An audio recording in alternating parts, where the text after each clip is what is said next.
We are now in a new era of wars, and unless we re-establish order fast, then we are doomed. Yuval Noah Harari, one of the brightest minds on planet Earth. Historian, a best-selling author of some of the most influential non-fiction books in the world today.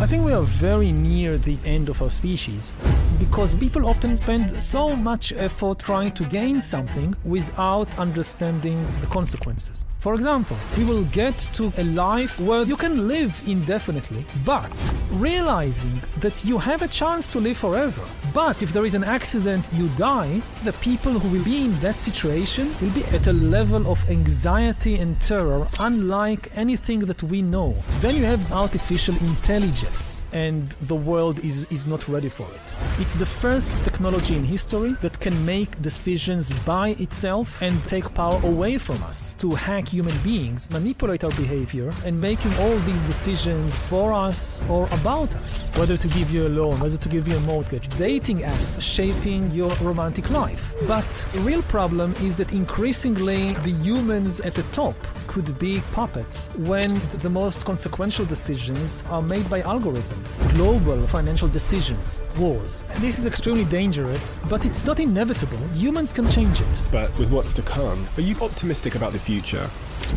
I'm very worried about two things. First of all...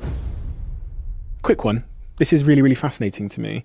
On the back end of our YouTube channel, it says that 69.9% of you that watch this channel frequently over the lifetime of this channel haven't yet hit the subscribe button. I just wanted to ask you a favor. It helps this channel so much if you choose to just subscribe. Helps us scale the guests, helps us scale the production, and it makes the show bigger. So if I could ask you for one favor, if you've watched this show before and you've enjoyed it and you like this episode that you're currently watching, could you please hit the subscribe button? Thank you so much, and I will repay that gesture by making sure that everything we do here gets better and better and better and better. That is a promise I'm willing to make you. Do we have a deal?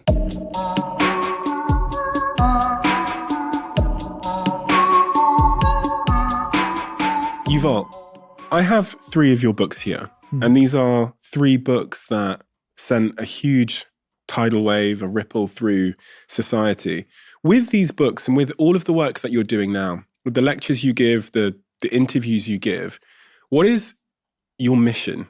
What is the sort of, if I was to be able to summarize what your collective mission is with your work, what is that? It's to clarify and to focus the public conversation, the global conversation, to help people focus on the most important challenges that are facing humankind, and also to bring at least a little bit of clarity to the collective and to the individual mind. I mean, one of my main messages in all the books is that our minds are like factories that constantly produce stories and fictions that then come between us and the world.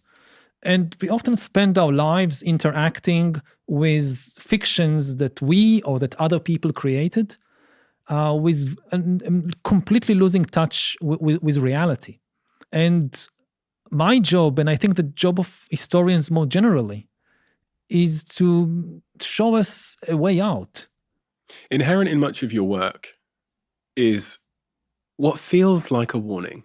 And I've watched hundreds of videos that you've produced or interviews you've done all around the world, and it feels like you're trying to warn us about something, multiple things. If my estimation there is correct, what is the warning?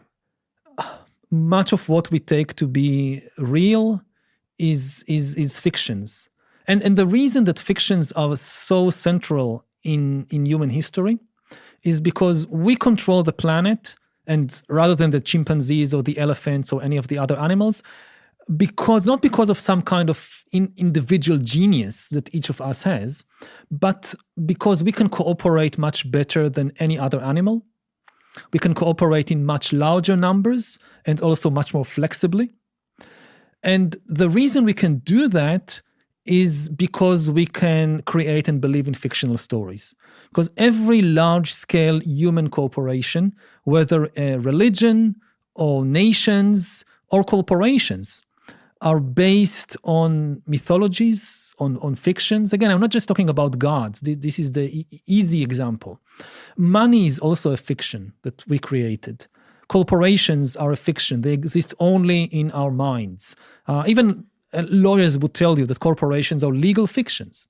And this is, on the one hand, such a source of immense power. But on the other hand, again, the danger is that we completely lose touch with reality. And we are manipulated by all these fictions, by all these stories. Again, stories are not bad. They are tools. As long as we use them to cooperate and to help each other, that's wonderful. Money is not bad. If we didn't have money, we would not have a trade network. Everybody would have, maybe with their friends and family, to produce everything by themselves, like the chimpanzees do.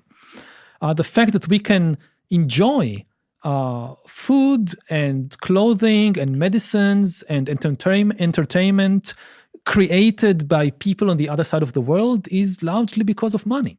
But if we forget that this is a tool that we created in order to help ourselves, and instead this tool kind of enslaves us and runs our life, and I'm now just back home in Israel, there is a terrible war being waged. And most wars in history, and also now, they are about stories. They're about fictions. People think that humans fight over the same things that wolves or chimpanzees fight about, that we fight about territory, that we fight about food. It sometimes happens, but most wars in history were not really about territory or food. There is enough land, for instance, between the Jordan River and the Mediterranean to build houses and schools and hospitals for everybody, and there is certainly enough food. There is no shortage of food. But people have different mythologies, different stories in their minds, and they can't find a common story they can agree about. And this is at the root of most human conflicts. And being able to tell the difference between what is a fiction in our own mind and what is the reality, this is a crucial skill. And we are not getting better at finding this difference as time goes on. And also with new technologies, which I write about a lot, like artificial intelligence, the fantasy that AI will answer our questions, will find the truth for us, will tell us the difference between fiction and reality. This is just another fiction. I mean, AI can do many things better than humans, but for reasons that we can discuss, I don't think that it will necessarily be better than humans at finding the truth or uncovering reality. It strikes me that the thing that made us successful, this ability to believe in fictions, and I use the word successful, powerful, yeah. Powerful, yes. We took over the world. Yeah. The thing that made us powerful could well be the thing that makes us powerless. In the sense that our ability to believe in fictions and stories create a society that would potentially lead to our powerlessness. That's kind of one of the messages that when I connect the dots throughout your work and you look off into the future, I'm left feeling. And even you think about the modern problems we have, those are typically consequences of our ability to believe in stories and to believe in fictions. And if you play that forward 100 years, maybe 200 years, you don't believe that, you believe we'll be the last of our species, right? I think we are very near the kind of end of our species. It doesn't necessarily mean that we'll be destroyed in some huge nuclear war or something like that. It could very well mean that we'll just change ourselves using bioengineering and using AI and brain-computer interfaces. We will change ourselves to such an extent that we'll become something completely different. Something far more different from present-day Homo sapiens than we today are different from chimpanzees or from Neanderthals. I mean, basically, you have a very deep connection still with all the other animals because we're completely organic. We are organic entities. Our psychology, our social habits, they are the product of organic evolution and more specifically mammalian evolution over tens of millions of years. So we share so much of our psychology and of our kind of social habits with chimpanzees and with other mammals. Looking 100 years or 200 years to the future, maybe we are no longer organic or not fully organic. You could have a world dominated by cyborgs, which are entities combining organic with inorganic parts, for instance, with brain-computer interfaces. You could have completely non-organic entities. So all the legacy and also all the limitations of 4 billion years of organic evolution might be irrelevant or inapplicable Do you think to the beings of the future. What bet would you make? Because you're saying maybe here. I don't know. I mean, we could destroy ourselves. I think there is a greater, to completely destroy every last single human in the world, it is possible, given the technology that we now command, but it's very difficult. I think there is a greater chance, and again, this is just speculation. Nobody really knows. But I think, lots of people could suffer terribly, but I think it's more likely that some people will survive and then will undergo radical changes.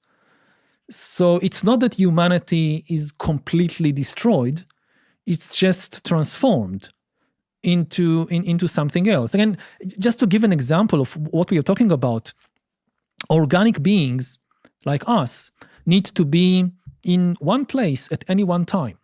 We are now here in this room. That's it. If you kind of disconnect our hands or our feet from our body, we die. Or at least we lose control of these. And this is true of all organic entities, of plants, of animals. Now, with cyborgs or with inorganic entities, this is no longer true. They could be spread over time and space. If you find a way, and people are working on finding ways to directly connect brains with computers or brains with bionic parts, there is no essential reason that all the parts of the entity need to be in the same room at the same time. As you said that, I started thinking a little bit about Neuralink and what Elon Musk is doing with interfacing us with computers. But then I had a secondary thought, which is if there could be two Stevens, one here and then one in the United States right now because we're connected to the same computer interface, theoretically, I could hack Jack over there. I could hack his interface. So there could be 3 Stevens because I hack Jack. And then I hack you. And then there's 4. And then I could eventually try and hack the entirety of the world or a country. Yeah. And there could basically be one. Once you can connect directly brains to computers, first of all, I'm not sure if it's possible. People like Elon Musk in Neuralink, they tell us it's possible. I'm still waiting for the evidence. I don't think it's impossible, but I think it's much more difficult than people assume, partly because we are very far from understanding the brain. And we are even further away from understanding the mind. We assume that the brain somehow produces the mind, but this is just an assumption. We still don't have a working model, a working theory for how it happens. But if it happens, if it is possible to directly connect brains and computers and integrate them into these kinds of cyborgs, nobody has any idea what happens next, how the world would look like. And it is certainly makes it plausible if you reach that point, that you could have an interbrain net.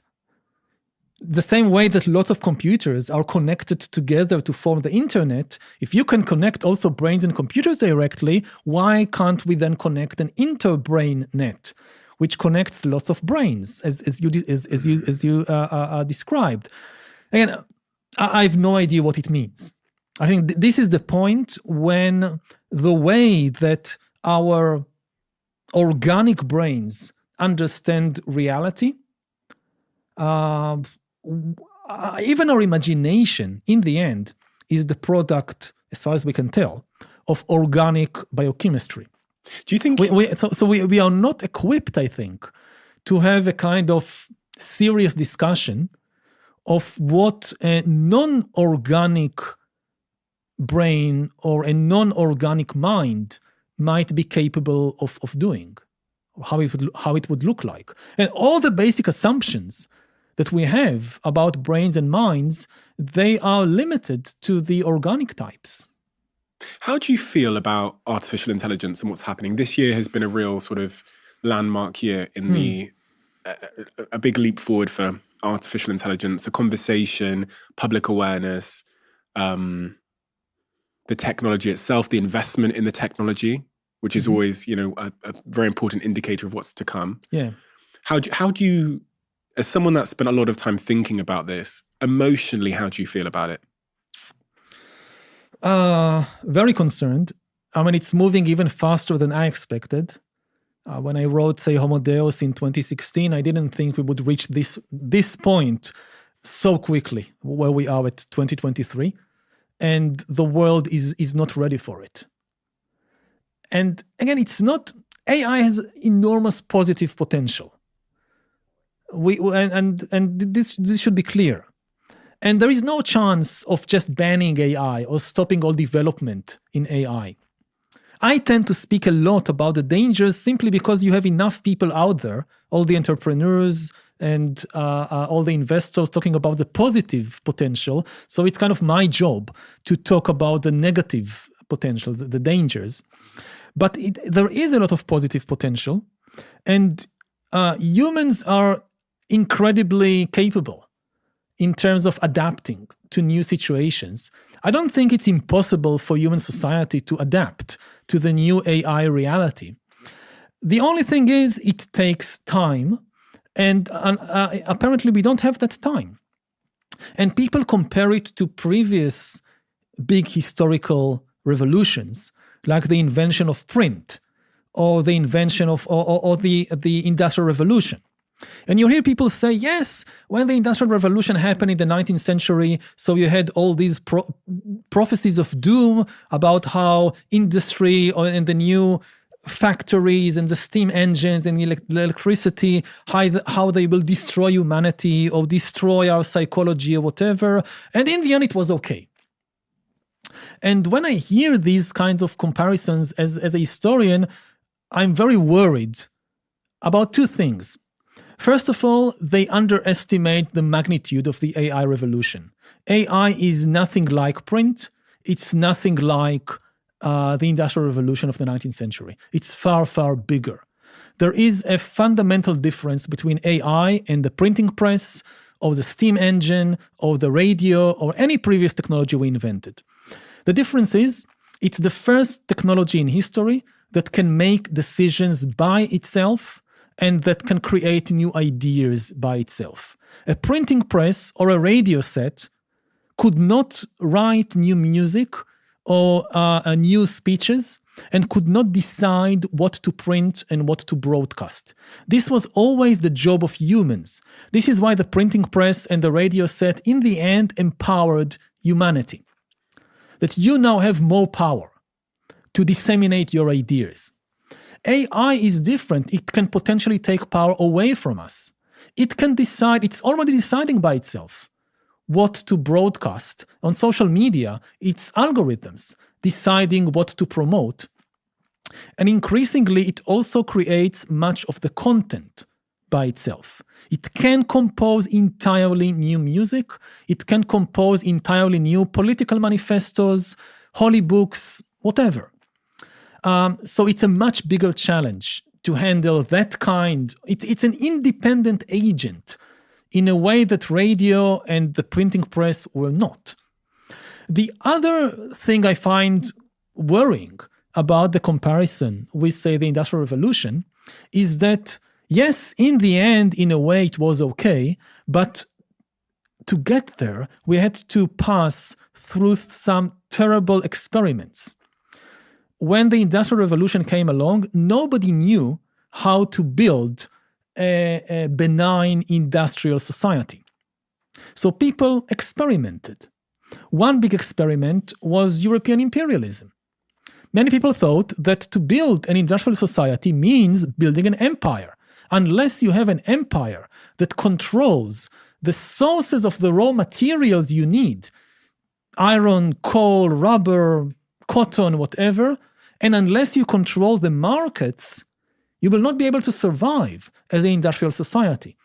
And there was a very close link, also conceptually, between building an industrial society and building an empire. And all the leaders, the initial leaders of the Industrial Revolution built empires. Not just Britain and France, also small countries like Belgium, also Japan. When it joined the Industrial Revolution, it immediately set about conquering an empire. Another terrible experiment was Soviet communism. They also thought, how do you build an industrial society? You build a communist dictatorship. And it was the same with Nazism. You cannot separate communism and Nazism from the Industrial Revolution. You could not have created a communist or a Nazi totalitarian regime in the 18th century. If you don't have trains, if you don't have electricity, if you don't have radio, you cannot create a totalitarian regime. So these are just a few examples of the failed experiments. You know, you try to adapt to something completely new, you very often experiment, and some of your experiments fail. And if we now have to go in the 21st century through the same process, okay, we now have not radio and trains, we now have AI and bioengineering, and we again need to experiment, perhaps with new empires, perhaps with new totalitarian regimes, in order to discover how to build a benign AI society, then we are doomed as a species. We will not be able to survive another round of imperialist wars and totalitarian regimes. So anybody who thinks, hey, we've passed through the Industrial Revolution with all the prophecies of doom, in the end we got it right? No. If as a historian, I would say that I would give humanity a C- on how we adapted to the Industrial Revolution. If we get a C- again in the 21st century, that's the end of us. It seems quite trivial to many that the AI revolution has seemed to begun with large language models. And when I read Sapiens, this book I have here, language was so central to what made us powerful as Homo sapiens. In the beginning was the word. I didn't say it. You know, it's a very, very widespread idea that ultimately our power is based on words. The reason that we control the world and not the chimpanzee or the elephants is because we had a much more sophisticated language, which enabled us, again, to tell these stories. Stories about ancestral spirits and about guardian gods and about our tribe, our nation, which formed the basis for cooperation. And because we could cooperate, you could have 1,000 people, 1,000 humans cooperating in a tribe, whereas the Neanderthals could cooperate only on the level of, say, 50 or 100 individuals. This is why we rule the world and not the Neanderthals. And you look at every subsequent kind of growth in human power, and you see the same thing, that ultimately you tell a story with words. And language is like the master key that unlocks all the doors of our civilization. Whether it's cathedrals or whether it's banks, they're based on language, on stories we tell. That, it's very obvious in the case of religion.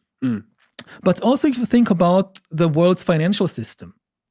So money has no value except in the stories that we tell and believe each other. If you think about gold coins or paper banknotes or cryptocurrencies like Bitcoin, they have no value in themselves. You cannot eat them or drink them or do anything useful with them. But you have people telling you very compelling stories about the value of these things. And if enough people believe the story, then it works. They're also protected by language. Like my cryptocurrency is protected by a bunch of words. Yeah. They are created by words, and they function with words and symbols.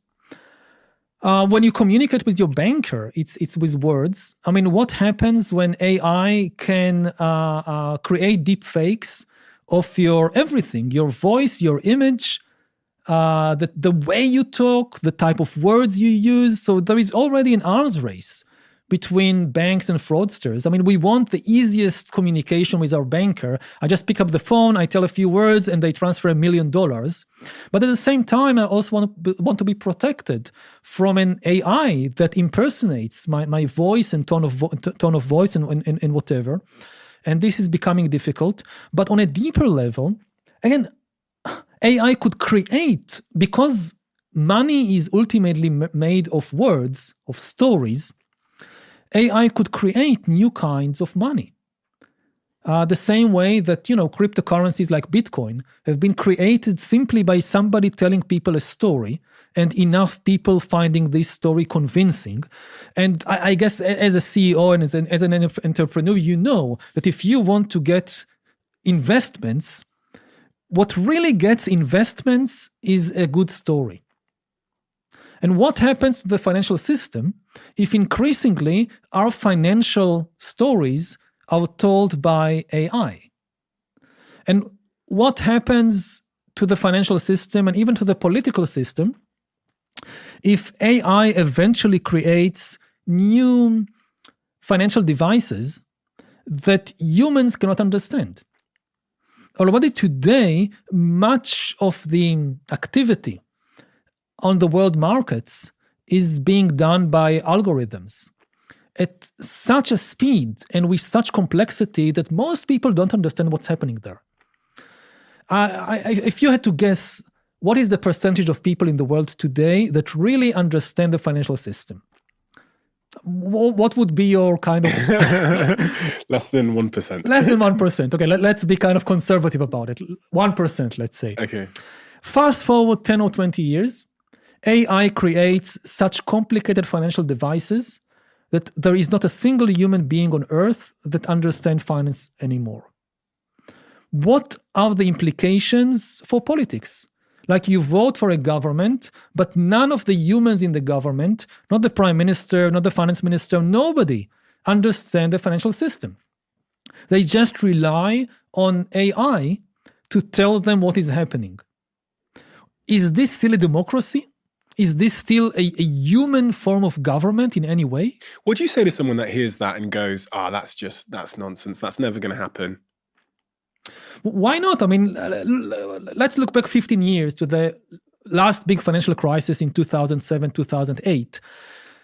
This financial crisis, to a large extent, began with these extremely complicated financial devices, CDOs. What's the acronym? Collateral debt something. I don't even know what the letter stands for. You had these kind of whiz kids in Wall Street inventing a new financial device that nobody except them really understood, which is why also it wasn't regulated effectively by the banks and the governments. And it worked well for a couple of years, and then it brought down the world's financial system. And what happens if now AIs comes with even more sophisticated financial devices? And for a couple of years, everything works well. They make trillions of dollars for us. And then one day, it doesn't. One day, the system collapses and nobody understands what is happening. And again, it's not that you didn't go to college or whatever. No, it's just objectively, the complexity of the system has reached a point when only an AI is able to crunch the numbers, is able to process enough data to really really grasp the shape, the dynamics of the financial system. We're already there, though. I think if anyone does understand how the financial system works and the markets work, it is a bunch of Homo sapiens relying on a computer to tell it something, and it trusting that computer's calculations. Yeah, and this will get again more and more complicated and sophisticated. And for people who say no, it's not going to happen, the question is, what is stopping it? I mean, in all the discussions about AI, the kind of dangers that draw people's attention like the poster child of AI dangers, is things like AI creating a new virus that kills billions of people, a new pandemic. So you have a lot of people concerned about how do we prevent an AI by itself, or maybe some small terrorist organization, or even a 16-year-old teenager, given an AI a task to create a dangerous virus and release it to the world. How do we prevent this? And this is a serious concern, and we should be concerned about it. But this gets a lot more attention than the question, how do we prevent the financial system from becoming so complicated that humans can no longer understand it?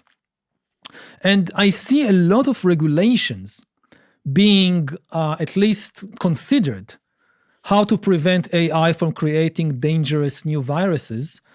I don't see any kind of effort to keep the financial system at a level that humans understand it. Why do you think that is? I mean, I had a guess. My guess was, why would the UK cut off then, why would they give themselves a disadvantage? Exactly. When, it just means that the UK will suffer. And if America is using a really advanced AI algorithm to get ahead, we have to keep up. Yeah. It's the logic of the arms race. And again, it's not all bad. I mean, you have a better financial system. You have a more prosperous economy. I mean, money isn't bad. I mean, it's the basis for almost all human cooperation. And a lot of financial devices, in the end, if you think, what are they? They are devices to establish trust between people, especially trust between strangers. And money, in essence, is a device for establishing trust.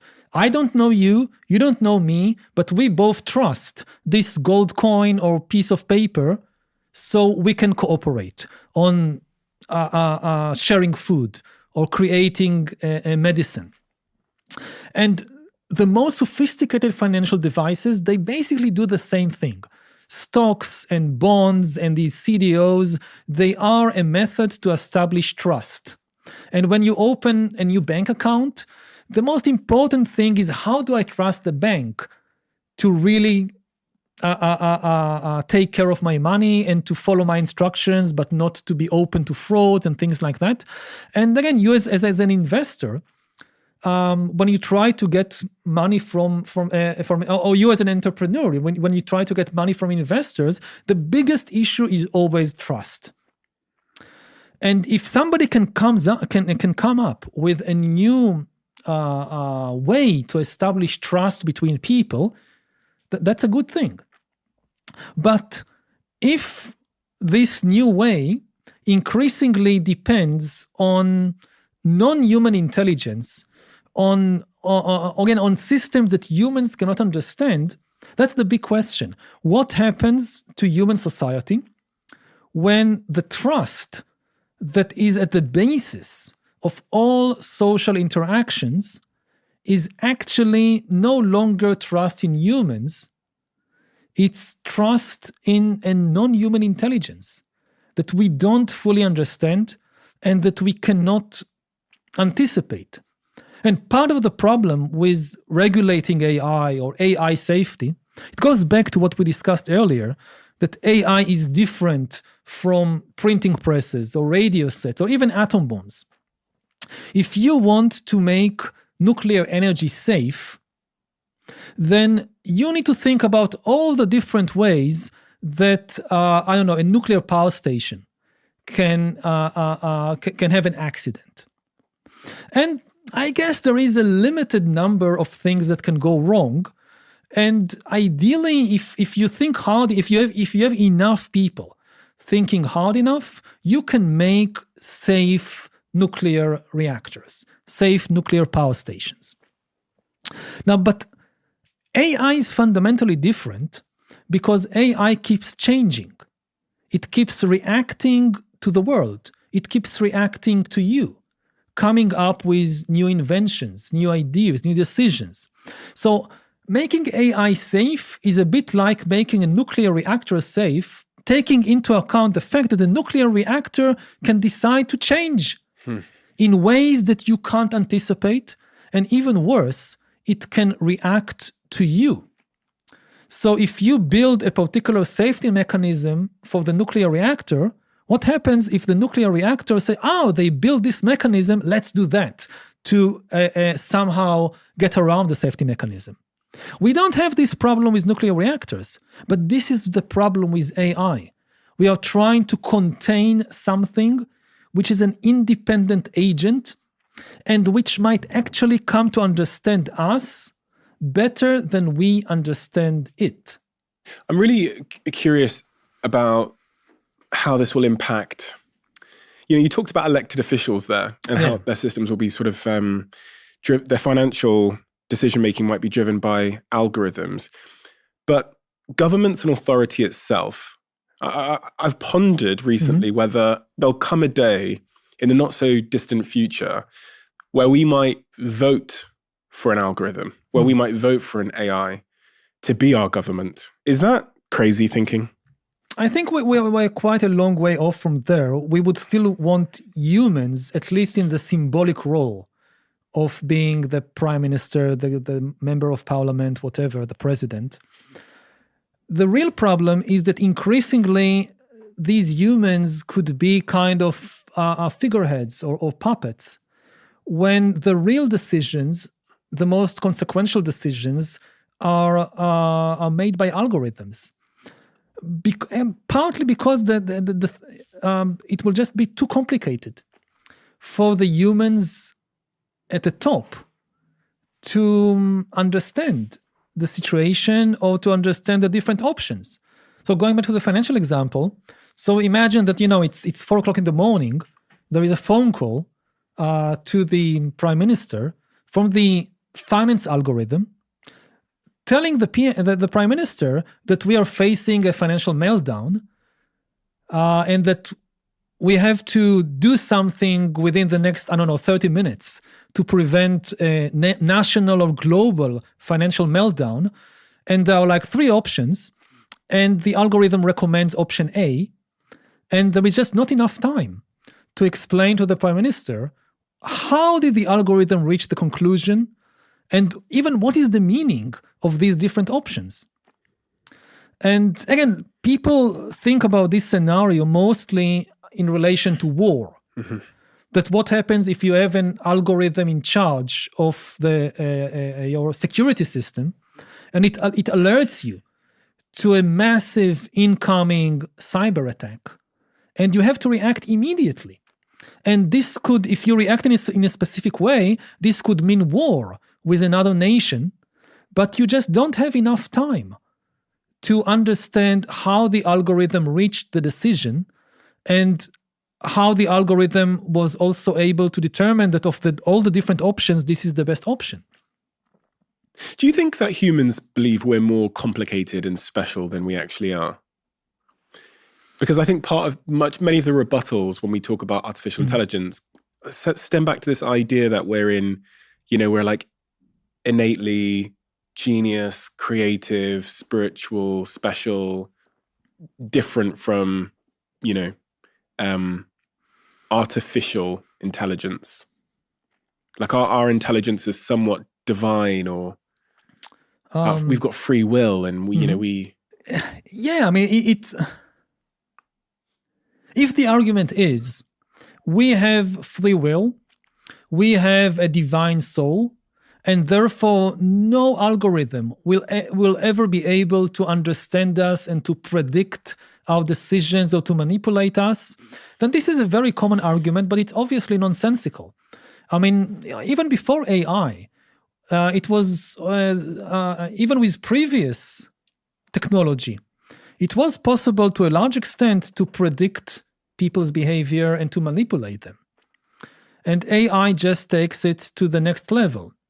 Now, with regard to the discussion of free will, my position is you cannot start with the assumption that humans have free will.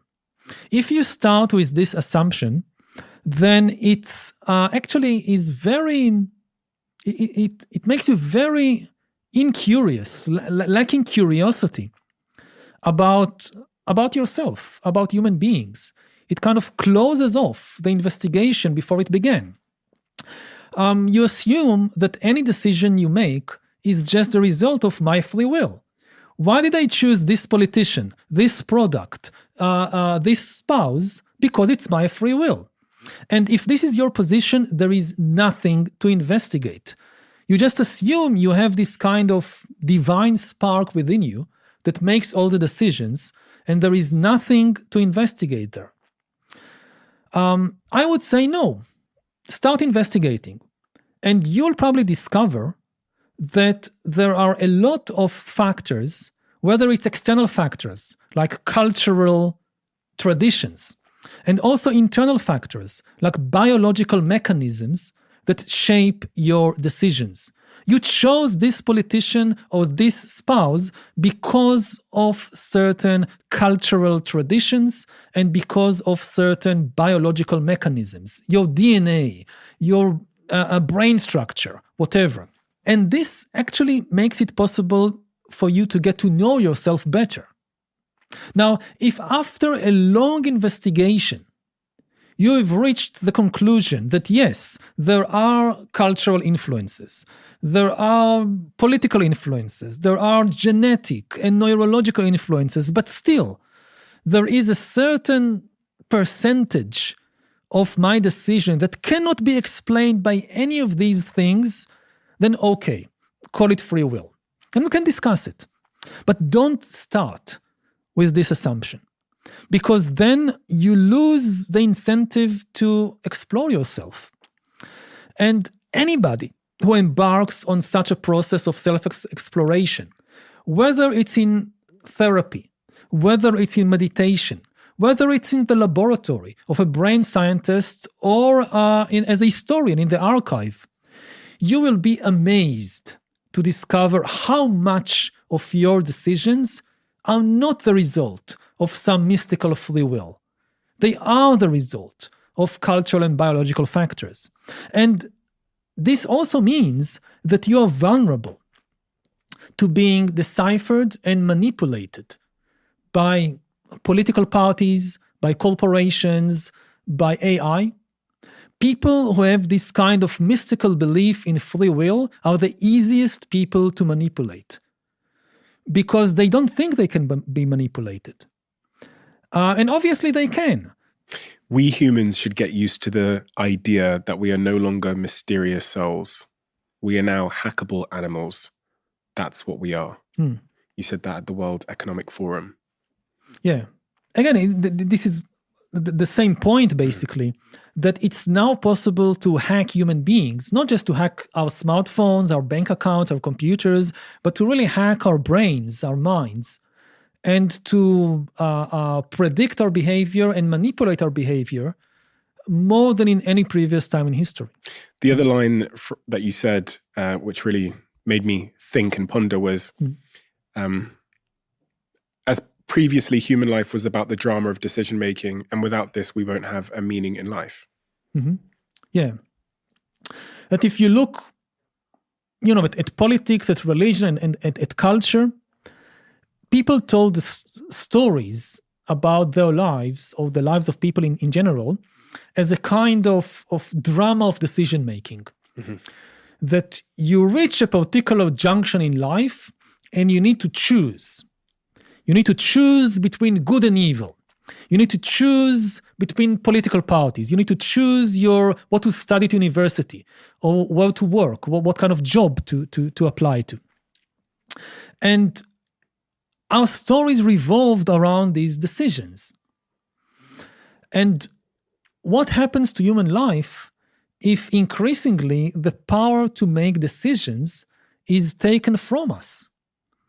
And increasingly it's algorithms making all these decisions for us or about us. Is that possible? It's already happening. Increasingly, you apply to a bank to get a loan.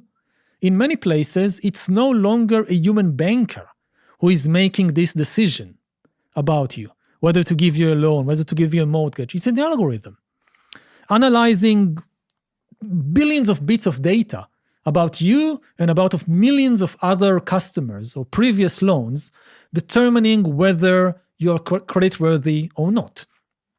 And if you ask the bank if they refuse to give you a loan. And you ask the bank, why didn't you give me a loan? And the bank says, we don't know. The computer said no. And we just believe our computer, our algorithm. And it's happening also in the judicial system increasingly, that various judicial decisions, verdicts, like for how many, like the judge decided that you committed some crime, the sentence, whether to send you to 2 months or 8 months or 2 years in prison, is increasingly determined by an algorithm. You apply to a place at university. You apply to a job. This too is increasingly decided by algorithms. Dating. Dating, yes. I mean, even unbeknownst to you, the algorithms of the dating apps that you're using are shaping your romantic life. But what, in a world of, robotics and artificial intelligence, why do I need to find a person at all? Why not just have a relationship with a robot or with an AI? Yeah. We do see the beginning of this, that people are building more and more intimate relationships with non-human intelligences, with AIs and bots and so forth.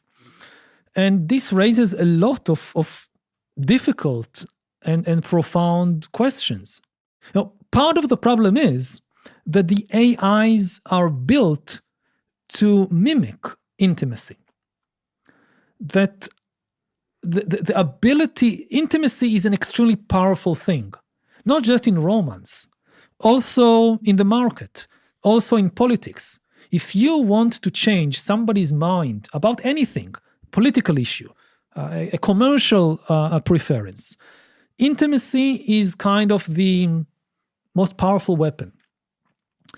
And somebody you really trust, somebody you have intimate relationships with, will be able to change your views on a lot of things more than someone you see on TV or just an article you read in a newspaper.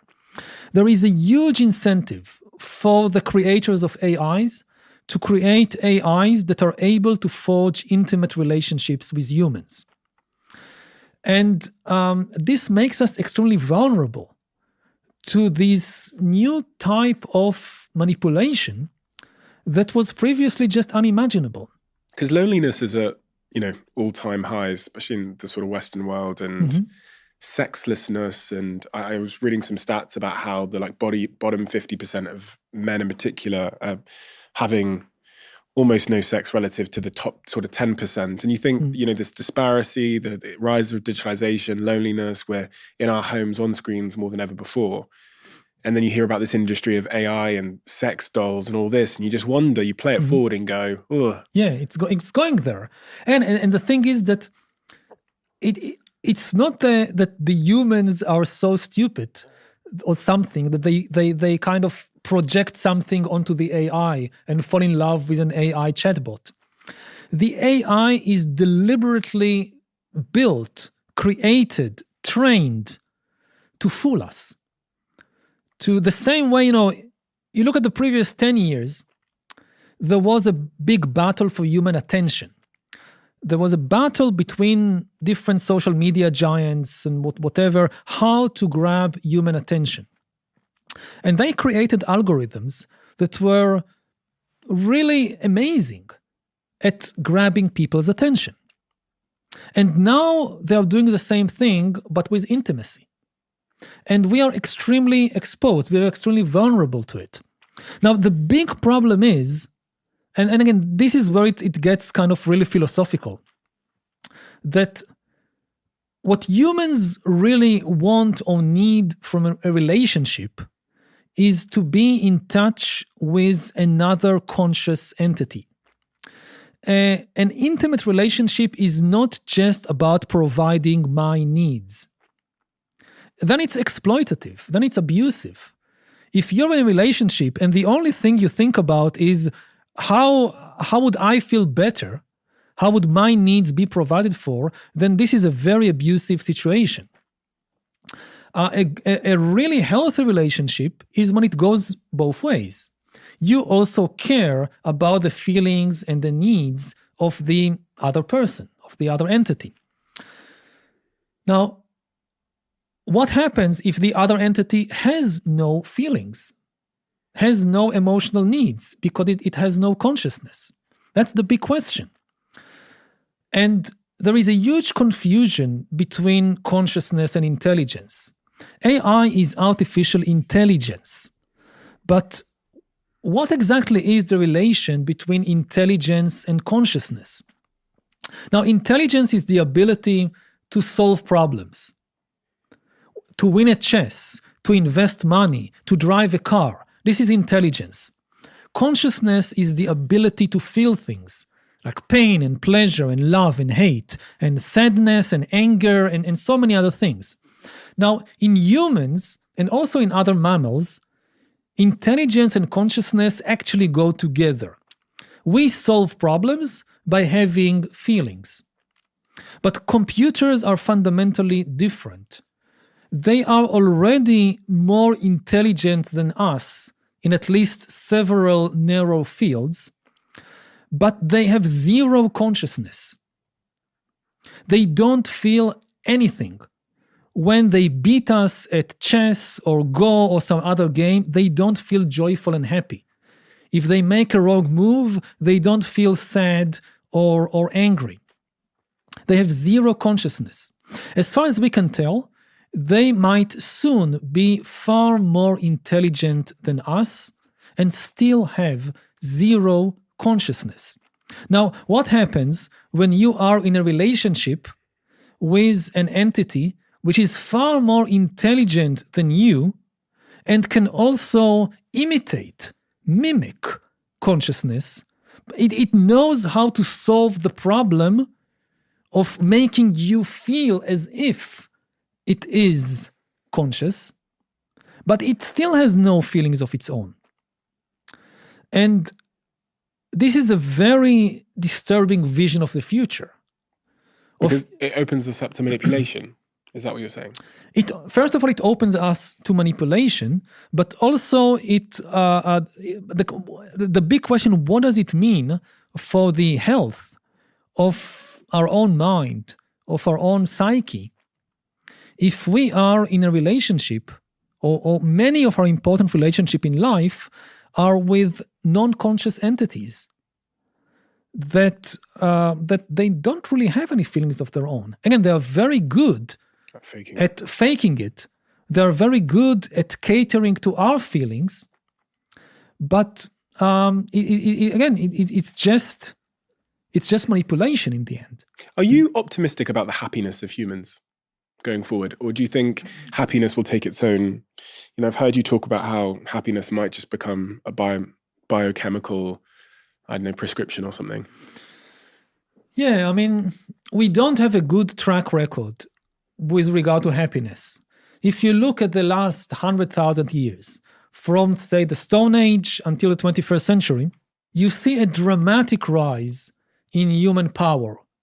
We are thousands of times more powerful as a species and as individuals than we were in the Stone Age. We are not thousands of times happier. We just don't really know how to translate power into happiness. And this is very clear when you look at the lives of the most powerful people in the world. That there is no correlation between how rich and powerful you are and how happy you are as a person. I don't get the impression that people like, Vladimir Putin or Elon Musk are the happiest people in the world, even though they are some of the most powerful people in the world. So there is no reason to think that as humanity gets even more powerful in coming decades, we will get any happier.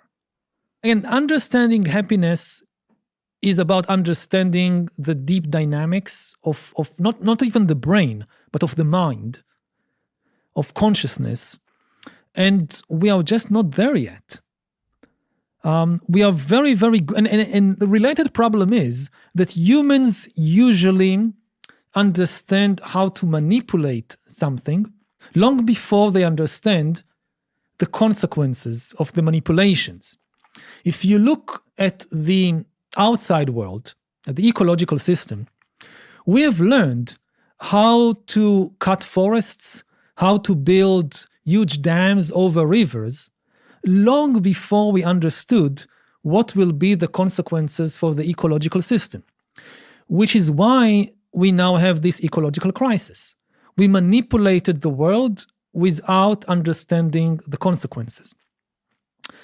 Something similar might happen with the world inside us.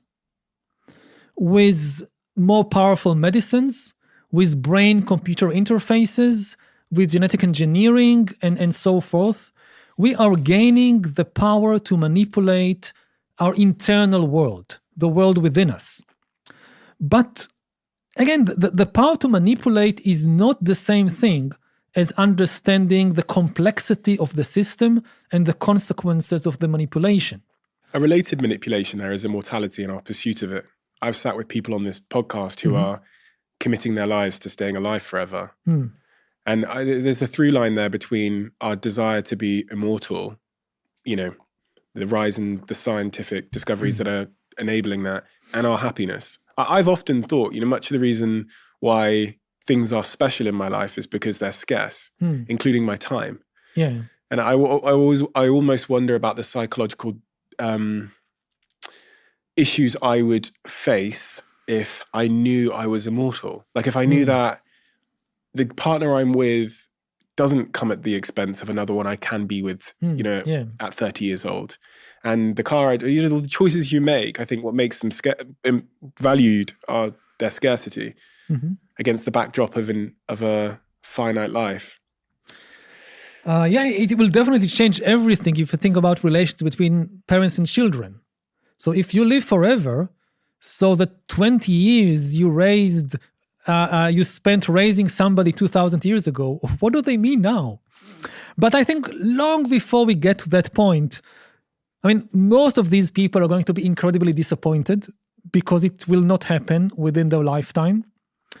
Another related problem is that we will not get to immortality. We will get to something that maybe should be called amortality. That immortality is that like your God, you can never die no matter what happens. It's even if we solve cancer and Alzheimer and dementia and whatever, we will not get there. We will get to kind of a life without a definitive expiry date.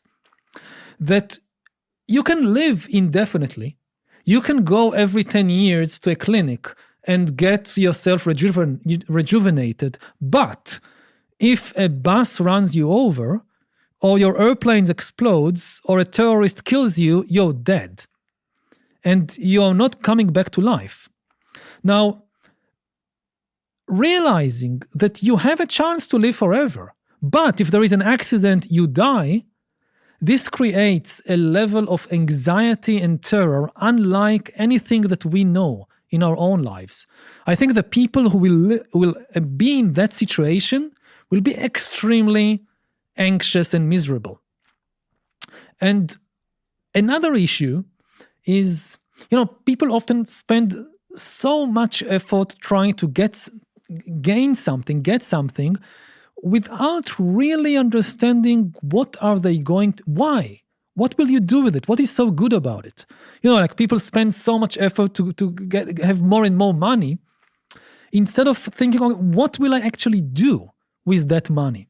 So it's the same with, the people who want to extend life forever. What is so good about life what will you do with it? And if you know it, why don't you do it already? That, I hear people saying about how precious human consciousness is. Why? What do you think is so precious?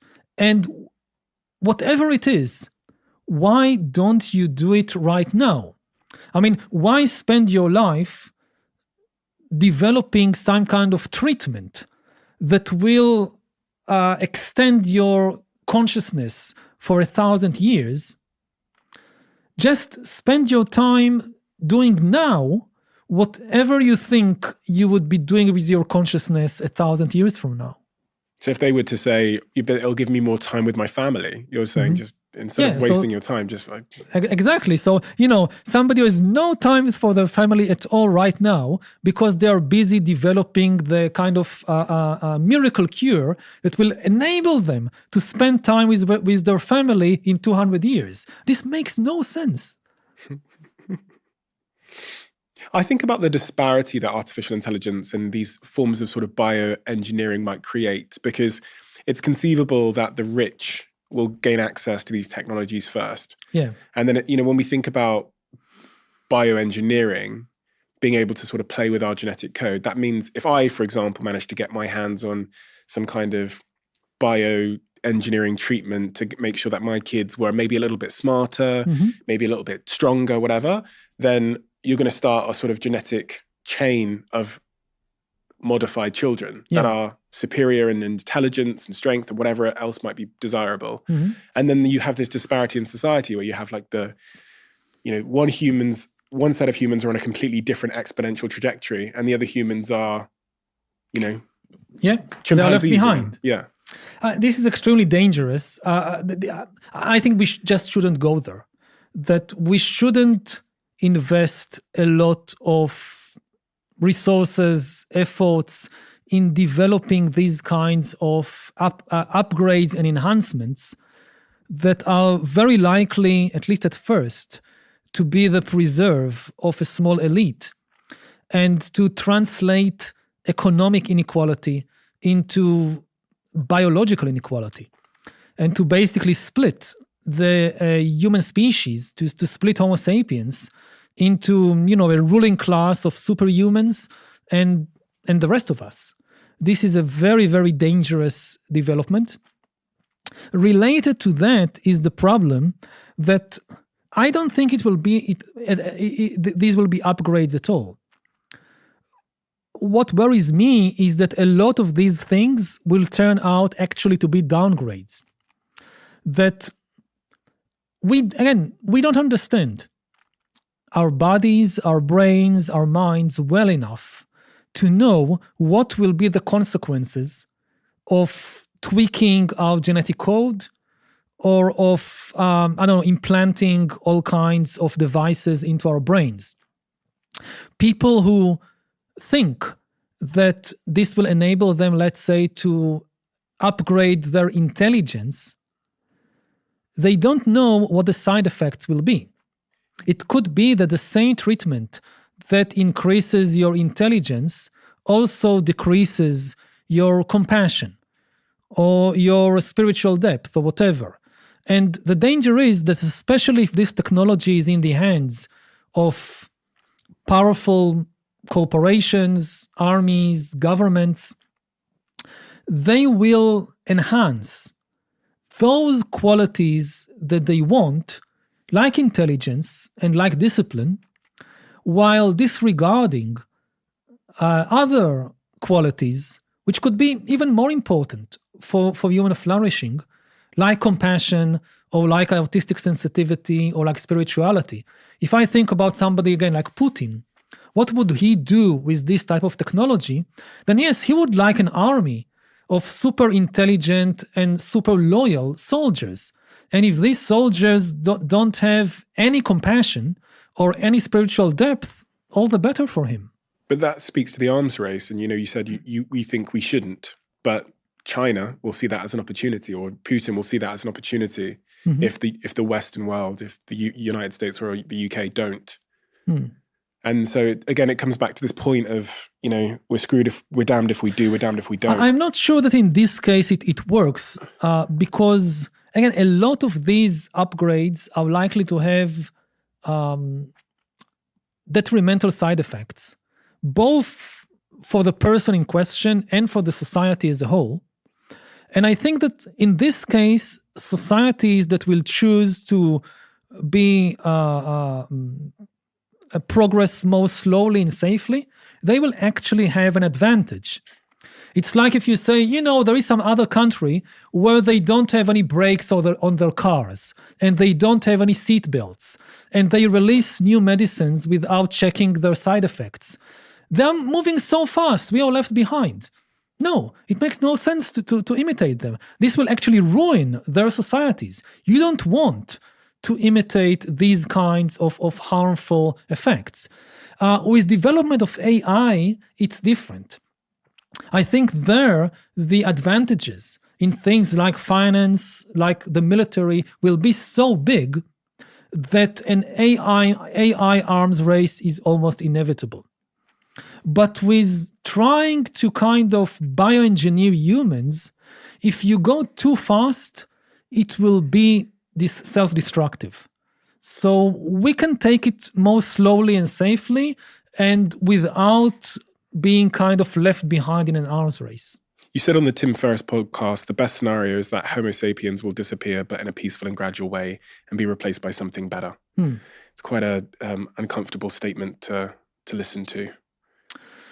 I think that, again, the type of technologies that we are now developing, when you combine them with the human ambition to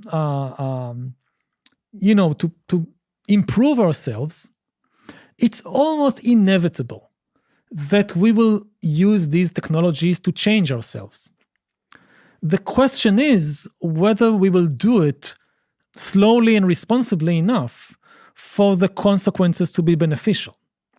But the idea that we can now develop these extremely powerful tools of bioengineering and AI and remain the way we are, will still be the same Homo sapiens in 200 years, in 500 years, in 1,000 years. We'll have all these tools to connect brain to computers, to kind of re-engineer our genetic code, and we won't do it.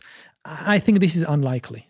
One of the outstanding questions that I have, and one of the sort of observations I've had, is people like Sam Altman, the founder of OpenAI that made ChatGPT, started working on universal basic income products like WorldCoin. Yeah.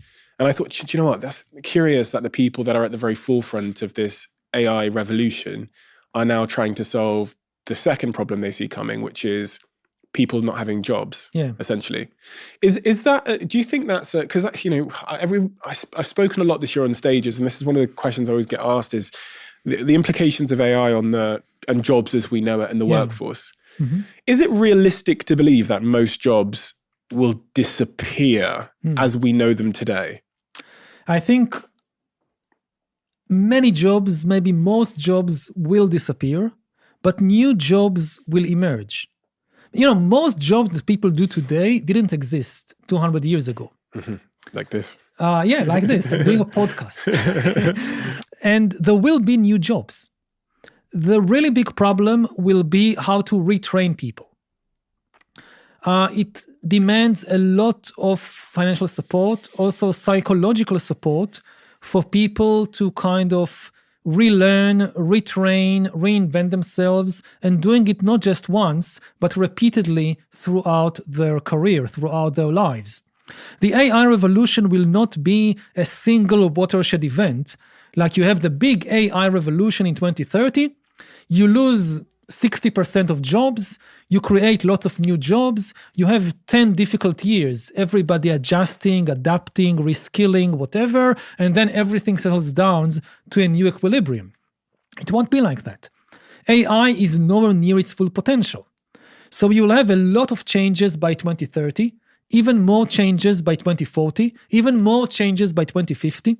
You will have new jobs, but the new jobs too will change and disappear. What new jobs? So, in a world where intelligence is disrupted, what jobs are left? Because you say you're going to retrain me. I'm like, I'm not going to be able to keep up with an AI that's retraining every second. And I'm not sure. I mean, some of the answers might be counterintuitive.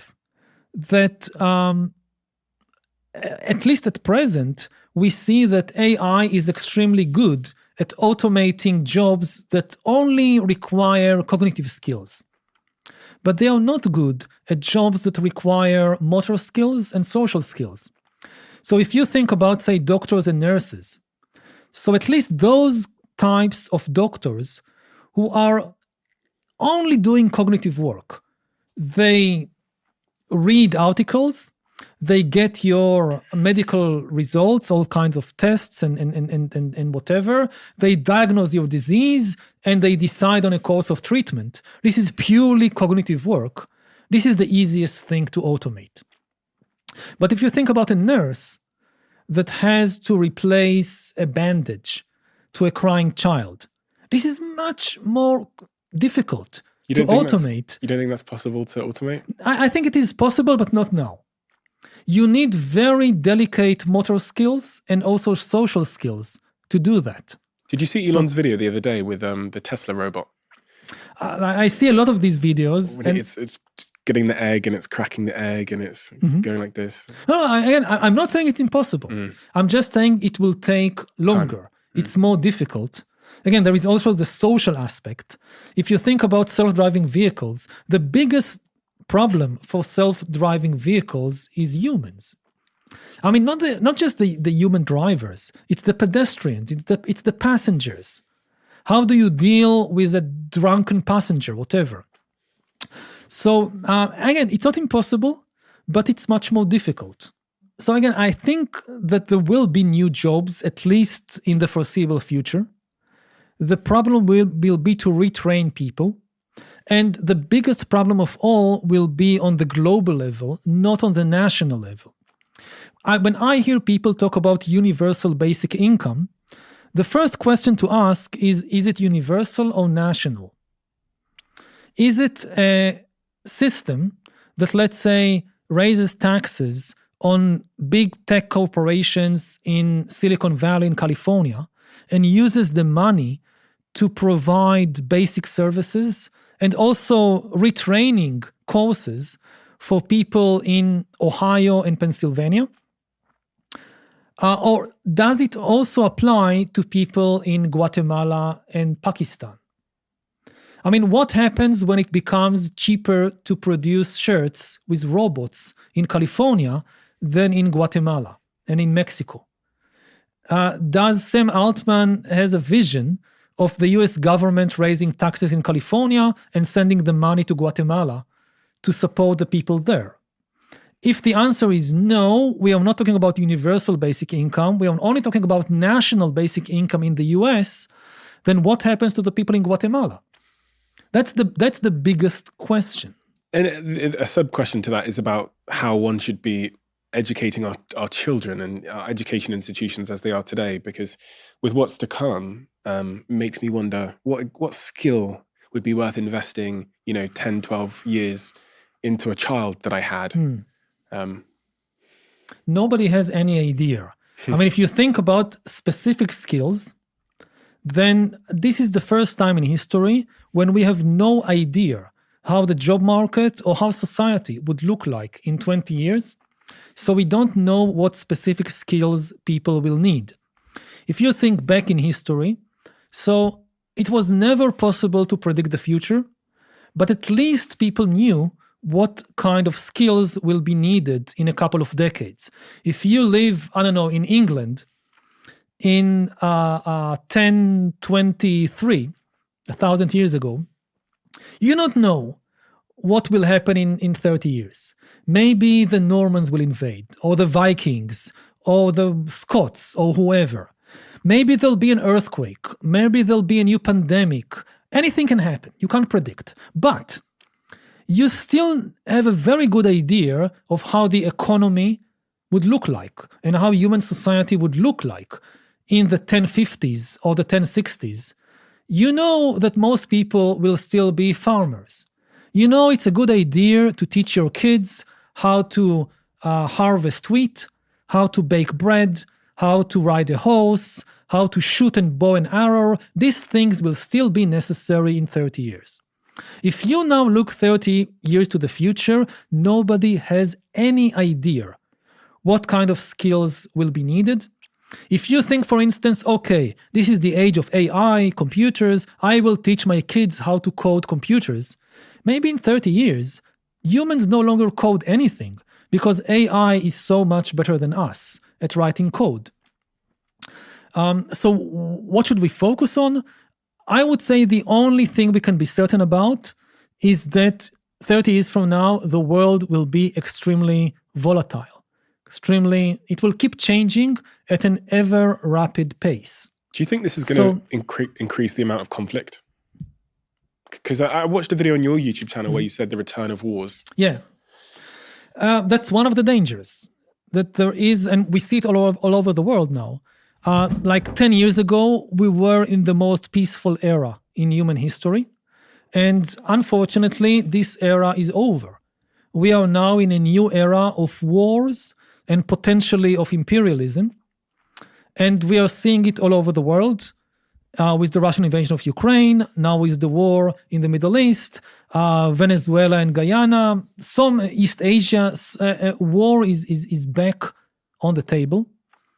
It's not just because of the rapid changes and the upheavals they cause. It's also because, 10 years ago, we had a global order, the liberal order, which was far from perfect, but it still kind of regulated relations between nations, between countries, based on an idea, on the liberal worldview, that despite our national differences, all humans share certain basic experiences and needs and interests, which is why it makes sense for us to work together to diffuse conflicts and to solve our common problems. It was far from perfect, but it did create the most peaceful era in human history.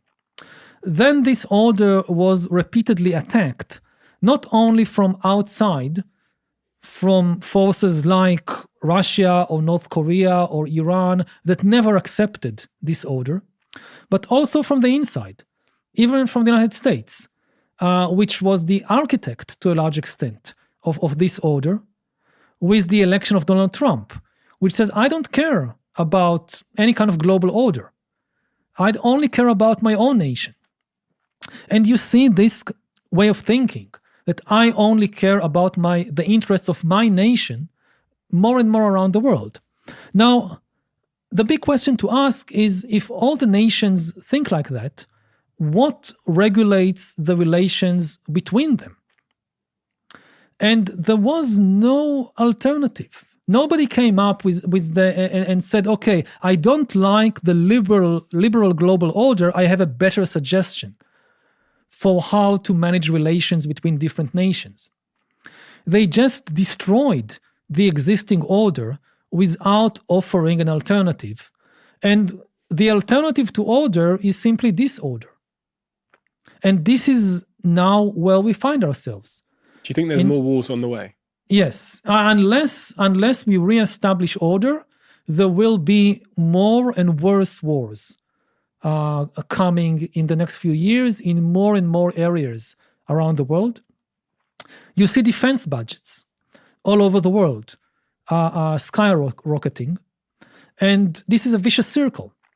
When your neighbors increase their military budget, you feel compelled to do the same. And then they increase their budget even more.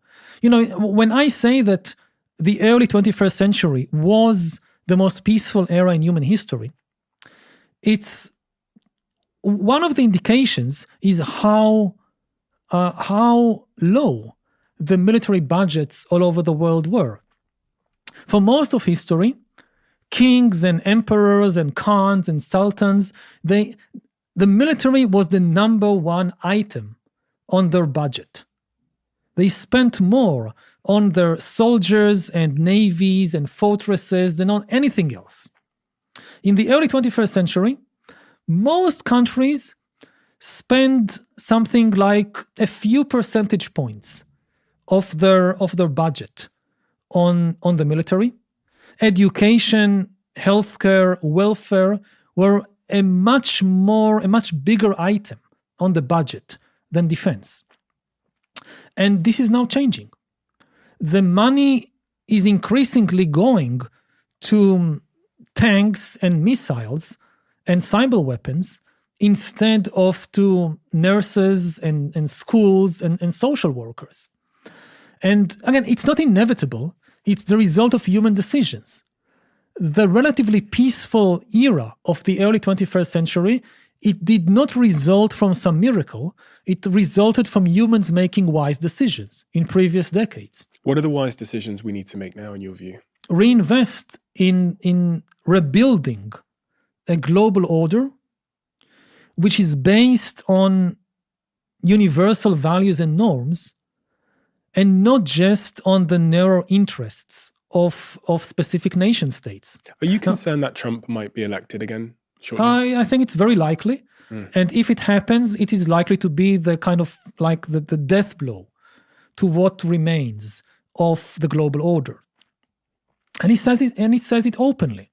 Now, again, it should be clear that many of these politicians, they present a false dichotomy, a false binary vision of the world, as if you have to choose between patriotism and globalism, between being loyal to your nation and being loyal to some kind of, global government or whatever.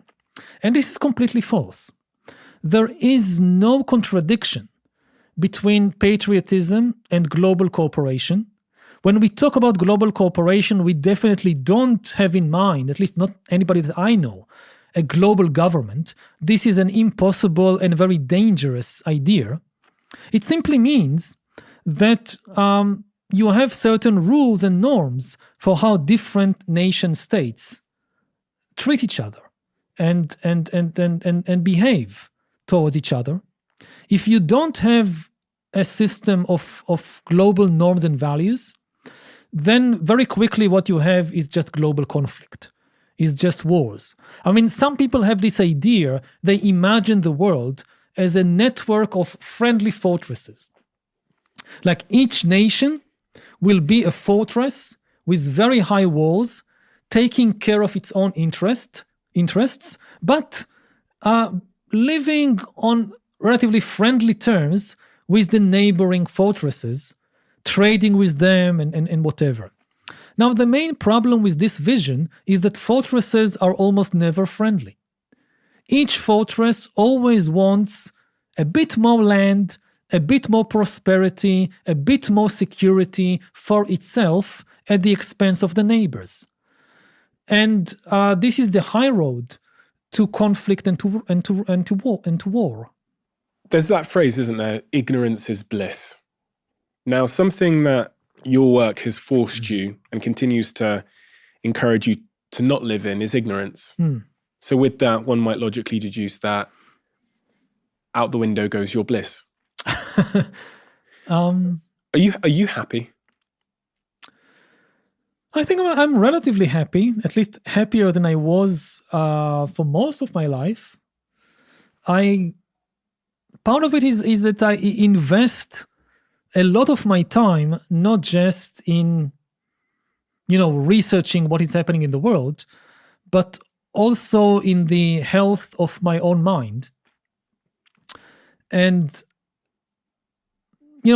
keeping a kind of balanced information diet. That it's basically like with food. You need food in order to survive and to be healthy. But if you eat too much, or if you eat too much of the wrong stuff, it's bad for you.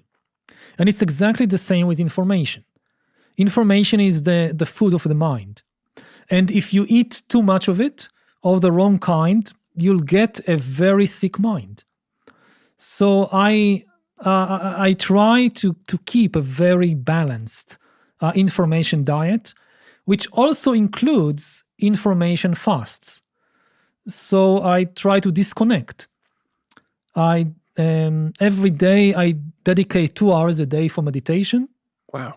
And every year I go for a long meditation retreat of between 30 and 60 days, like in completely disconnecting, no phones, no emails, not even books. Just observing myself, observing what is happening inside my body and inside my mind, getting to know myself better, and kind of digesting all the information that I absorbed during the rest of the year or the rest of the day. Have you seen a clear benefit in doing that? Yes, very, very clear. I don't think I would be able to write these books or to do what I'm doing without this kind of information diet and without kind of devoting a lot of time and attention to the balancing my mind and keeping it healthy. So many people spend so much time keeping their body healthy, which is very important, of course, but we need to spend equal amount of attention with our mind. It is as important as our body. When you said you don't think you'd be able to do what you do if you didn't take these information diets, why? I'll just, first of all, be just overwhelmed and not have any kind of peace of mind, not have any kind of perspective. If you're constantly in the news cycle, in the information cycle, you lose all perspective. Organic entities, unlike AIs, unlike computers, we are cyclical entities. We need to sleep every day. AIs don't sleep. Even the stock exchange closes. Every afternoon, it closes, also for the weekend, or for Christmas. If you think about it, this is amazing. That, if a war erupts in Christmas, the Wall Street will be able to react only after a couple of days because the people are on holiday. They took time off. Even the money market takes time off. But if you give AI full control, there will never be any time off. It will be 24 hours a day, 365 days a year. And people just collapse. I think part of the problem that politicians today face is that they need to be on 24 hours a day because the news cycle is on 24 hours a day. Like in previous eras, if you're, a king in the Middle Ages and you go somewhere, you're on the road in your carriage and nobody can reach you. Even if the French are invading, nobody can reach you. You have some time off. If you're a prime minister now, there is no time off. And computers are built for it, but human brains aren't. If you try to keep an organic entity awake and kind of constantly processing information and reacting 24 hours a day, it will very soon collapse.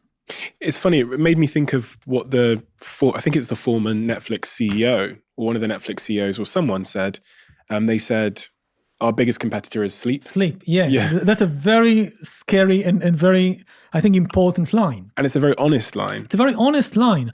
And it's scary because if people don't sleep, they collapse and eventually they die. And this is, again, part of the problem that we talked earlier about the battle for human attention in social media, in streaming services. Now, for many of these corporations, they measure their success by user engagement. The more people are engaged, the more successful we are. Now, user engagement is a very broad definition.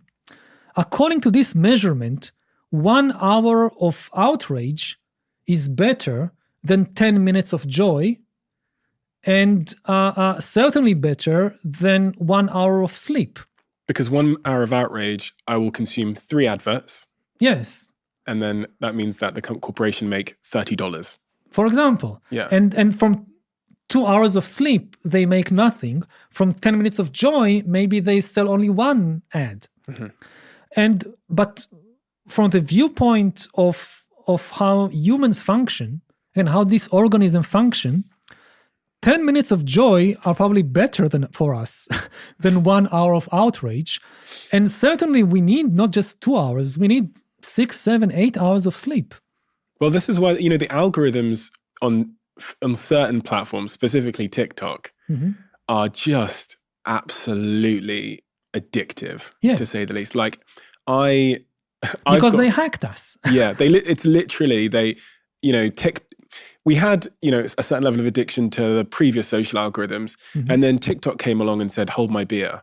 And they just went for it, and they've won because of that. I see 60-year-olds absolutely addicted to TikTok. And because they don't understand the concept of an algorithm sometimes, and they don't understand like the advertising model and all of that stuff, it's hypnotism. They're like absolutely hypnotized.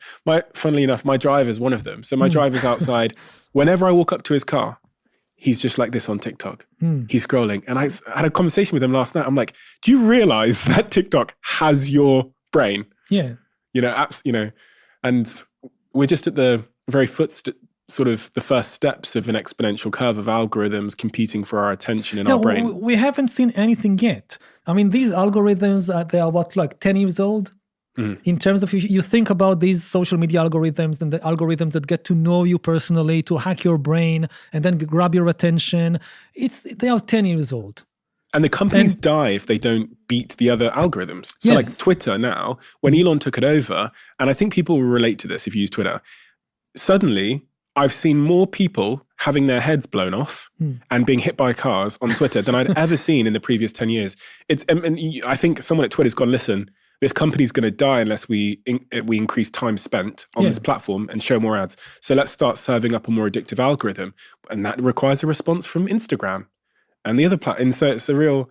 And Elon has this other company, the Boring Company. Yeah. Which is about boring tunnels, of course. But actually, it might be a good idea to make Twitter more boring and to make TikTok more boring. I mean, I know it's a very bad business decision. Yeah. But I don't think humanity will survive unless we have more boredom. If you ask me what is wrong with the world in 2023, is that everybody is far too excited. And I mean, if I had to kind of summarize what's wrong in one word, the word is excited. And people don't understand the meaning of this word. People think that excited means happy. Like two people meet, I am so excited to meet you. I have a new idea, I publish a new book, whatever. Oh, this is such an exciting idea, such an exciting book. And exciting isn't happy. Exciting isn't always good. Sometimes, yes, sometimes it's good to be excited. An organism that is excited all the time dies. The meaning of excitement is that, the body is in flight or fight mode. All the nerves are on, all the neurons are firing, all the muscles are tense. This is excitement. And very often negative things excite us. Fear is excitement. Hate is excitement. Anger is excitement. And, it's when I meet a good friend, I'm often relaxed to meet a friend, not excited. And on a much you think about the political level, we have far too many exciting politicians doing very exciting things. And we need more boring politicians. More Bidens. That do less exciting things. But the brain is wired to pay attention to excitement and to crave it. Yeah. But the brain evolved in situations when you didn't have a constant stream of exciting videos. Sometimes it was on, sometimes it was off. And now our brains have been hacked. And these devices, technologies, they know how to create constant excitement. And the more this happens, we also lose our ability, our skill to be bored. That if we have to spend a few minutes doing nothing, somewhere waiting, we can't do it. We immediately take out the smartphone and start watching TikTok or scrolling through Twitter or whatever. Did you hear about that experiment where people would rather take an electric shock than do nothing? Yeah. And, you can't get, for instance, to any level of peace of mind if you don't know how to handle boredom. That peace and boredom are the same way that excitement and outrage are neighbors. peace and boredom are also neighbors. And if you don't know how to handle boredom, if the minute there is a hint of boredom, you run away to some exciting thing, you will never experience peace of mind.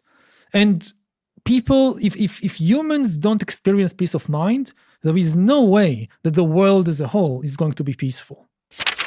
In 2023, I launched my very own private equity fund called Flight Fund.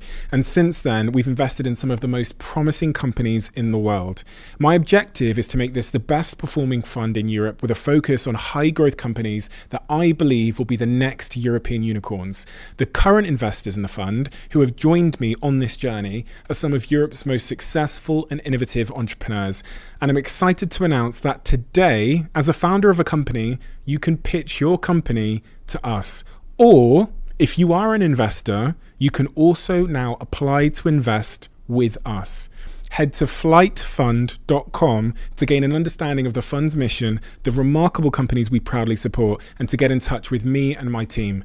Legal disclaimer, Flight Fund is regulated by the FCA, so please remember that investing in the fund is for sophisticated investors only. Don't invest unless you're prepared to lose all of the money you invest. This is a high-risk investment, and you are unlikely to be protected if something goes wrong. There is no guarantee that the investment objectives will be achieved, and as with all private equity investments, all of the investment capital is at risk.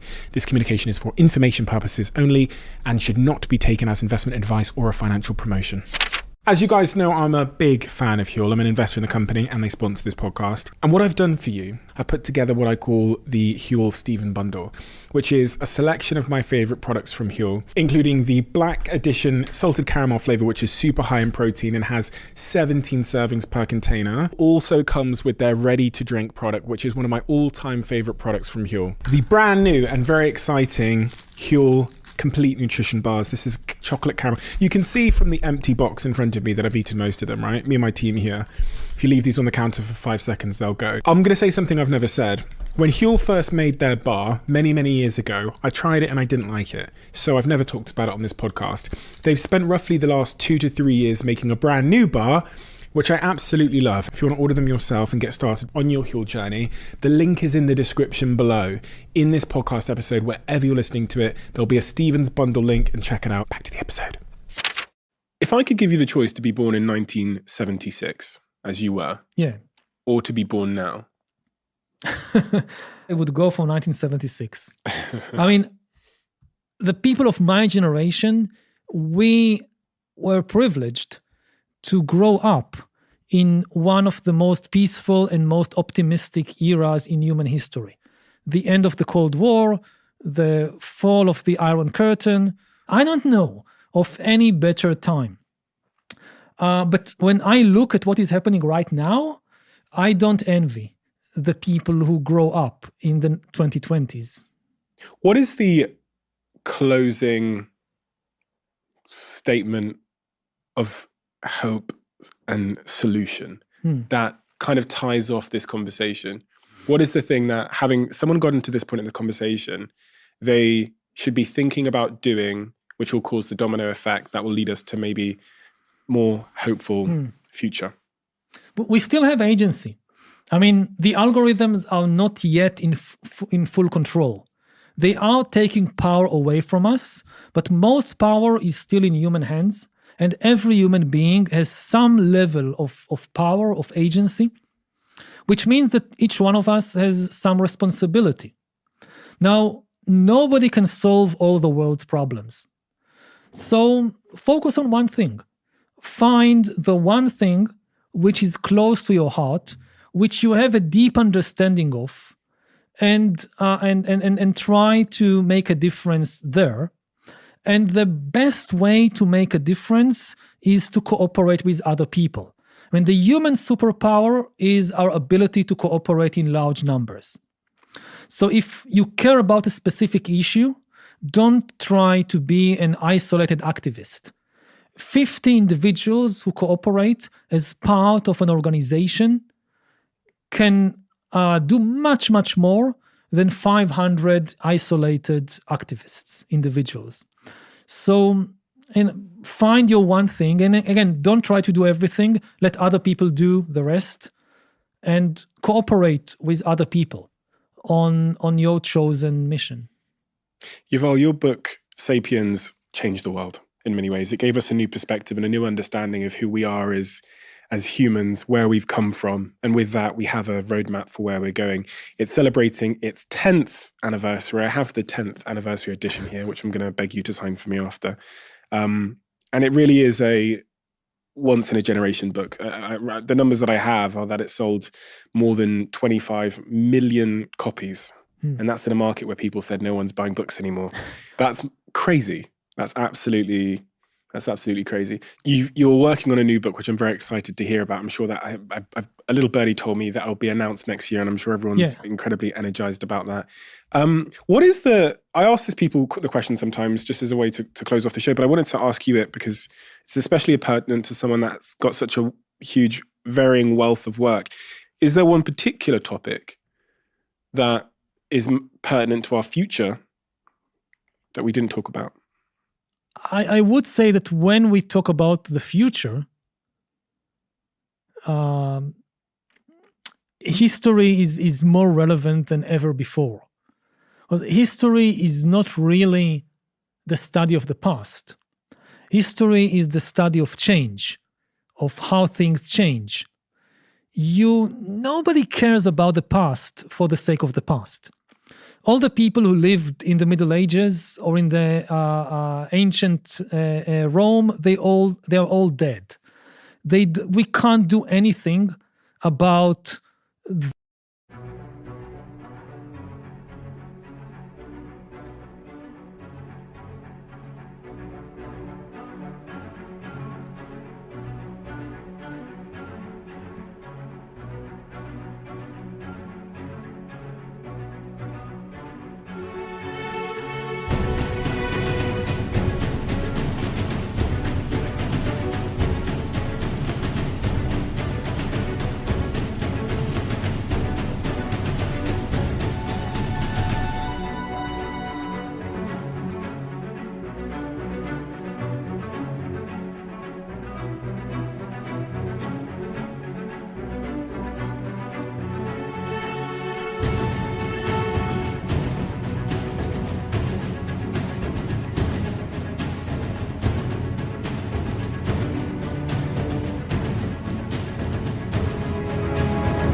Their disasters and their misery. We can't correct any of the wrongs that happened in ancient times. And they don't care what we say about them. You can say anything you want about the Romans, the Vikings, they are gone. They don't care. The reason to study the past is because if you understand the dynamics of change in previous centuries, in previous eras, this gives you perspective on the process of change in the present moment. And I think the curse of history is that people have this fantasy of changing the past, of bringing justice to the past. And this is just impossible. You cannot go back there and save the people there. The big question is, how do you save the people now? How do you prevent new catastrophes, perhaps, from happening? And this is the reason to study history. And the main message of history is that humans created the world in which we live. The world that we know, with nation states and corporations and capitalist economics and religions like Christianity and Hinduism, humans created this world. And humans can also change it. If there is something about the world that you think is unfair, is dangerous, is problematic, then some things are beyond our control. The laws of physics are beyond our control. So far, the laws of biology are also beyond our control. But knowing what is natural, what is the outcome of physics and biology, versus what is the outcome of human inventions, human stories, human institutions, this is very difficult. A lot of things that people think are just natural, this is the way the world is, this is biology, this is physics, they are not. They are actually the result of historical processes. And this is why it's so important to understand history, to understand how things change and to understand what can be changed. We have a closing tradition on this podcast where the last guest leaves a question for the next guest, not knowing who they're going to be leaving it for. Oh. The question that's been left for you: if you could impose a global law, but only one global law, what would it be and why? Oh. Great question for you. I would say that people should consume less information and spend more time reflecting and digesting what they already know, what they already heard. Thank you, Yuval. It means a huge amount to me that someone of your esteem and someone whose books have inspired me and turned the lights on in so many areas of my life would have this conversation with me today. So I thank you so much for that, but also for turning the lights on to the hundreds of millions of people that have consumed your work all around the world, the videos, the books, etc., etc. As you said there, it's the most important work because it helps us looking back at history in a way that is accessible and inclusive, in a way that even I could read without having to be a historian or understand very complex subject matter. So thank you so, so, so much. Thank you. It's been great to be here. If you listen to this podcast frequently, there's something I talk about very often, and that is the subject of sleep. And so I dug down a pretty deep sleep rabbit hole to figure out how I could sleep better. One of the things that I found is a brand called 8 Sleep that sponsors this podcast, and that is the cover that I have on my bed. I saw the variance in my performance, my ability to talk, my mood, and everything that matters to me when I'm unslept. It regulates the temperature of both sides of my bed individually. So my partner can have cold, I can have a little bit warmer, and it learns about my body and sets my bed to the temperature that I need to have optimal sleep. The brands that I talk about on this show, the podcast sponsors that I have, are brands that I love and use, and 8 Sleep is one of them. They've made that piece of foam that we all sleep on for 8 hours a day smart. I've put a link in the description below, but you can go to 8sleep.com/Stephen for exclusive holiday savings. Do you need a podcast to listen to next? We've discovered that people who liked this episode also tend to absolutely love another recent episode we've done. So I've linked that episode in the description below. I know you'll enjoy it.